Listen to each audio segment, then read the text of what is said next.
मकर राशि के लोगों के लिए कैसा रहने वाला है नवंबर का महीना। नमस्कार मित्रों, आप सभी का हार्दिक स्वागत है मेरे YouTube चैनल पर। कृपया आप चैनल पर पहली बार हो तो प्लीज चैनल को सब्सक्राइब जरूर कीजिएगा। आज इस वीडियो में मैं बताने वाली हूँ नवंबर माह के मकर राशि फल के बारे में। मकर राशि के लोगों के लिए कैसा रहने वाला है ये महीना। इस महीने में जो 9 ग्रह हैं उनकी पोजीशन किस तरह से रहने वाली है, जो ग्रह गोचर की स्थिति है वो कैसा होगा, किस किस भाव को कौन सा ग्रह एक्टिवेट करेगा और उनका जो रिजल्ट है वो किस तरह से आपको देखने को मिलेगा। कुछ ग्रह आपको अच्छा रिजल्ट देंगे और कोई ग्रह आपको सावधानी भी रखने की सलाह देंगे, तो जानेंगे विस्तार से। अभी हम मकर राशि की बात कर रहे हैं। मकर राशि की स्वामी होते हैं शनिदेव, और शनिदेव जो कि आपके दूसरे भाव में बैठे हुए हैं, दूसरे घर के भी स्वामी हैं और लग्न के भी स्वामी हैं और वक्र अवस्था में विराजमान है। जब भी कोई ग्रह वक्र अवस्था में होता है तो वो उल्टी चाल चलता है, ऐसा प्रतीत होता है। तो वो अपने पीछे वाले घर का भी रिजल्ट हमें देता है। आपके लग्न की भी रिजल्ट दे रहे थे, हेल्थ इशू दे रहा था, और अब आपके द्वितीय भाव में बैठकर 15 नवंबर को मार्गी हो जाएंगे। और मार्गी होना अब आगे आने वाले 2025 तक, जब तक शनि का राशि परिवर्तन नहीं होता तब तक आपको रिजल्ट देखने को मिलेंगे। साथ ही शनि के 7.5 का तीसरा चरण भी चल रहा है, तो बहुत कुछ देखने को मिलेगा।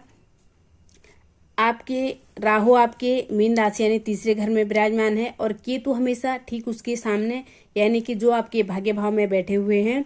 वही गुरु की पोजीशन आपके पंचम भाव में बैठे हुए हैं वृषभ राशि में, जो कि शुक्र की राशि है और ये भी वक्री अवस्था में है। तो वक्री ग्रह अपने पीछे घर का भी रिजल्ट देते हैं, तो 5वें घर के तो देगा, चौथे घर के भी रिजल्ट आपको देगा। चौथे घर का जो स्वामी है वो आपके सप्तम में नीच की अवस्था में बैठे हुए हैं। नीच के मंगल हैं, जो कहीं ना कहीं थोड़ी प्रॉब्लम क्रिएट तो करेगा ही आपके लिए। किन चीजों में कर रहे हैं इसके बारे में जरूर चर्चा करेंगे। सूर्य आपके सप्तम भाव आपके कार्य स्थान में यानी कि 10वें भाव में नीच के हो रखे हैं, और लेकिन इनका जो राशि परिवर्तन 16 नवंबर को हो जाएगा और आपके एकादश भाव में लाभ का भाव है जो वहां चले जाएंगे, जहां बुध के साथ उनका बुधादित्य राजयोग भी बन जाएगा। उससे पहले 1 से 7 नवंबर तक शुक्र और बुध का लक्ष्मी नारायण योग बनेगा। आप देखेंगे एकादश भाव में 7 नवंबर को शुक्र राशि परिवर्तन करेंगे और फिर आपके 7 नवंबर को शुक्र आ जाएंगे आपके गुरु की राशि में 12वें भाव में। बहुत अच्छा संयोग बनेगा। जो गुरु की राशि है धनु राशि, उसमें शुक्र होंगे और शुक्र की राशि में वृषभ राशि में गुरु होंगे।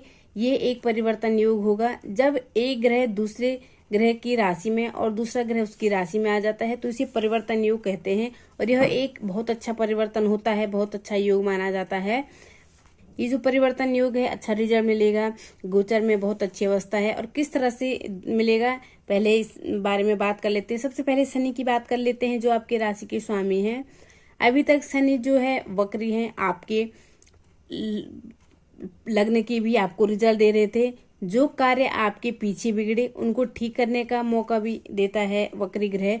जो आपके कार्य बिगड़ गए हैं, जो आपसे अच्छे कार्य नहीं हुए, उन्हें ठीक करने का मौका देता है। तो एक तो हेल्थ इशू जो चल रहे थे, बेकार के खर्चे चल रहे होंगे, पैसा कहीं फंस गया होगा जो निकल नहीं पा रहा होगा, आप देख रहे होंगे। अब क्या होगा, शनि के मार्गी होते ही हेल्थ इशू खत्म हो जाएगा। जो प्रॉब्लम चल रही थी वो ठीक हो जाएगी।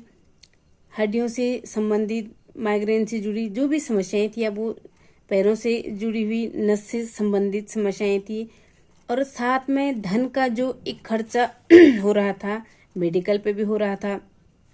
आप बीमार हैं, परिवार में कोई बीमार हो गया है तो उस पे खर्चा हो रहा तो उसमें भी अब आपको राहत देखने को मिलने वाली है, यानी कि वो धन आप अब संचित कर पाएंगे। देखिए, जब दूसरे घर में शनि होते हैं तो कहीं ना कहीं व्यक्ति कंजूस कहा जा सकता है। शनि का यहाँ होना थोड़ा धन को संचित करता है, खर्चा कम करेगा। ये आपके खर्चे को कम करेगा और आपके फंसे हुए पैसों को भी निकालेगा। कहीं जो आपका पैसा फंस गया था, 2-3 महीने से आप बड़े परेशान थे, आपने किसी को उधार दिया और वो फंस गया, तो उस चीज़ को भी ठीक करने का प्रयास करेंगे। कब? 15 नवंबर के बाद, जब ये मार्गी हो जाएंगे। तो इस महीने को आप 2 पार्ट में भी डिवाइड कर सकते हैं, 1 से 15 और 15 से फिर 30, क्योंकि 2 परिवर्तन ऐसे हैं। एक तो शनि का, जो शनि मार्गी होने वाले हैं, दूसरा जो सूर्य का भी राशि परिवर्तन होगा। सूर्य भी नीचस्थ हैं और शनि फिर आपको अच्छा रिजल्ट देना शुरू हो जाएंगे और आपको धन भी आएगा। अपने परिवार संबंधों को भी ठीक करेंगे, अपने पिता के लिए भी आप अच्छे कार्य कर पाएंगे। यहाँ शनि फिर आपको अच्छे रिजल्ट देगा। अब बात कर लेते हैं गुरु बृहस्पति की, क्योंकि जो दूसरा ग्रह है वक्री चल रहे हैं और एक राशि में 1 साल तक रहते हैं, पंचम में बैठे हुए हैं, पंचम भाव का रिजल्ट भी दे रहे हैं और आपको चतुर्थ भाव की भी रिजल्ट, भूमि भवन वाहन का है चौथा घर। नंबर 2, वाहन खरीदने का योग बन रहा है, आप वाहन खरीद सकते हैं। और आप घर खरीदना चाह रहे थे तो उसमें भी आपको कामयाबी मिल सकती है, क्योंकि अभी गुरु वक्री हैं। जब ग्रह वक्री होता है, धीमी गति से चलता है, तो वो धीरे धीरे रिजल्ट देता है।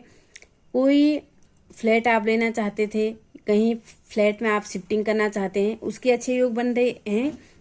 साथ में प्रेमिक जीवन के लिए भी गुरु आपको अच्छे रिजल्ट देंगे। शिक्षा के लिए बहुत अच्छा है। अगर आप इसके सामने देखें तो शुक्र हैं, शुक्र और शनि का सप्तक योग है और उसके बाद लक्ष्मी नारायण योग भी बनेगा, तो शिक्षा के लिए बहुत अच्छा है, कोई दिक्कतें नहीं आएगी। कार्य क्षेत्र में भी अच्छा है। साथ में जो माता की सेहत को अच्छा रखेगा, माता के साथ आपकी बॉन्डिंग को अच्छा रखेगा, क्योंकि वो चतुर्भाव के भी रिजल्ट दे रहे हैं। आपकी संतान प्राप्ति के भी योग बनेंगे। जो पुत्र प्राप्ति के इच्छुक थे उनको पुत्र संतान प्राप्ति के भी योग बन रहे हैं, तो संतान प्राप्ति के योग बनेंगे। गुरु की पोजीशन अच्छी बनी हुई है और जब गुरु का परिवर्तन योग बनेगा तब गुरु का परिवर्तन योग पंचम में गुरु और साथ में 12वें घर में शुक्र जाएंगे। पंचम और 12 का जो राशि परिवर्तन योग होगा अच्छा है। थोड़ा व्यय हो सकता है, बस शुक्र का। आप अगर विदेश में सेटल होना चाहते हैं तो अच्छा है। विदेश से जुड़े हुए इंपोर्ट एक्सपोर्ट का काम करते हैं तो फिर अच्छा है। या आपका कोई पैसा फंसा हुआ था वो अब आपको मिलने के योग दिखाई दे रहे हैं। मंगल की बात कर लेते हैं, क्योंकि मंगल सप्तम भाव में नीच के हैं, आपके चतुर्थ भाव और आपके लाभ भाव के स्वामी हैं और आपकी सप्तम में नीच के होकर बैठे हुए हैं। तो यहाँ जो नीच का मंगल है, सबसे पहली चीज तो अगर आप देखें मांगलिक योग बना हुआ है, तो यहाँ थोड़ा सा जो दिक्कत हो सकती है, आप अपने जीवन साथी के साथ थोड़ा वार्निंग बना के चलिए। थोड़ा सा एक दूसरे में मिसअंडरस्टैंडिंग हो सकती है। अपनी बातों को अगर जब आप बातचीत करते हैं तो संयम थोड़ा सा रखें, वाणी पर नियंत्रण रखें। आपकी जीवन साथी के क्रोध में भी बढ़ोतरी हो सकती है। माता की सेहत प्रभावित हो सकती है। यहाँ माता के लिए मैंने कहा अच्छा है, तो कहीं ना कहीं बीच में थोड़ा प्रभावित हो सकता है थोड़ा सा।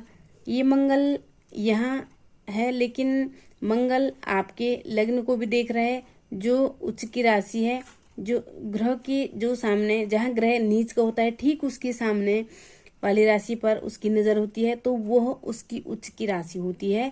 तो कहीं ना कहीं यहाँ मंगल भी आपको वाहन का योग बना रहे हैं। साथ में प्रॉपर्टी से काम, जमीन से जुड़े हुए काम, इन चीजों से आपको लाभ हो सकता है। अगर आप जमीन में इन्वेस्टमेंट करते हैं तो अच्छा है। आप ठेकेदारी का काम करते हैं तो उसमें आपको अच्छे रिजल्ट देखने को मिल सकते हैं। सेना विभाग हो गया, गवर्नमेंट जॉब हो गया, उसके लिए बहुत अच्छे चांसेस हैं। सेना में जाना है आपको, उसके लिए बहुत अच्छे चांसेस हैं, क्योंकि लग्न पर दृष्टि है। तो यह मंगल कुछ अच्छी रिजल्ट भी देते हैं। उसके बाद सूर्य की बात कर लेते हैं। सूर्य नीचस्थ होकर आपके कर्म भाव में बैठे हुए हैं, तो 16 नवंबर तक, और 16 नवंबर को इनका राशि परिवर्तन हो जाएगा। वैसे 10वें भाव में सूर्य को दिग्बल प्राप्त हो जाता है, लेकिन कहीं ना कहीं थोड़ा नीच के हैं, तो 16 नवंबर के बाद हो सकता है आपकी इच्छाएं पूरी हो, आपको इच्छा प्राप्ति हो सकती है। आपके लिए आपके करियर में अच्छे चांसेस देखने को मिल सकते हैं। जो लोग जॉब के लिए भटक रहे हैं, अप्लाई कर रखा है, थोड़ा परेशानी हो रही है सामने, पिता की भी सुननी पड़ रही है, घर पे भी बहुत बातें सुननी पड़ रही है, करियर नहीं चल पा रहा है, तो कोई ना कोई दिक्कत आ जा रही है। बस आपकी भाग दौड़ होगी और 16 नवंबर के बाद वो चीज़ें सॉल्व होती हुई दिखाई दे रही है। जो आप चाह रहे थे वो इच्छा आपकी पूरी होगी। फ्रेंड सर्कल का भाव भी है एकादश भाव, तो थोड़ा सा मित्र सोच समझ कर जरूर बनाएं। जो आपको गलत राह दिखाएं ऐसे मित्र बना सकते हैं, इसलिए सोच समझ कर थोड़ा मित्र बनाएं। इस चीज़ का ध्यान रखें। शिक्षा के लिए अच्छा है। सूर्य का जाना आपकी बुद्धि में प्रखरता आ सकती है। एजुकेशन के लिए अच्छा है। केतु भाग्य भाव में विराजमान है। भाग्य भाव में केतु भाग्य भाव में बैठकर थोड़ा सा आपको आध्यात्मिक में आपकी रुचि हो सकती है। पूजा पाठ में आपका मन भी लगेगा। आध्यात्मिक में कुछ धार्मिक यात्राएं भी आप कर सकते हैं। साथ में पिता के साथ में जो वार्निंग है उसको ठीक करने का प्रयास करें। 16 नवंबर के बाद चीज़ें अच्छी रहेगी। शुक्र की बात कर लेते हैं। शुक्र 1 से 7 नवंबर तक बैठेंगे आपकी 11वें भाव में, और शुक्र हैं क्या आपके सप्तम भाव के स्वामी, 10वें भाव के स्वामी है, और 10वें का एकादश भाव में जाना शुभ है। अगर आप मीडिया से जुड़ा हुआ काम करते हैं तो इन सभी कार्यों में, वस्त्रों से जुड़े, कपड़ों से जुड़ा हुआ बिजनेस करते हैं तो उनसे जुड़े हुए कार्यों में आपको अच्छा रिजल्ट मिलेगा। इम्पोर्ट एक्सपोर्ट में भी अच्छा रिजल्ट मिलेगा। बहुत अच्छे रिजल्ट आपको उसमें देखने को मिलेंगे। शिक्षा के क्षेत्र में भी आप बाहर जाकर शिक्षा प्राप्त करना चाहते हैं तो उसमें अच्छे रिजल्ट आपको देखने को मिल सकते हैं। शुक्र जब आपके द्वादश भाव में जाएंगे और बुध आपके एकादश भाव में बैठे हैं तो कुछ लोन वगैरह ले रखा था, कर्जा ले रखा था, तो अच्छा योग बनेगा। 16 से 26 नवंबर तक के बीच में आप उन कर्जों को चुका सकते हैं। बाकी महीना आपके लिए अच्छा रहने वाला है।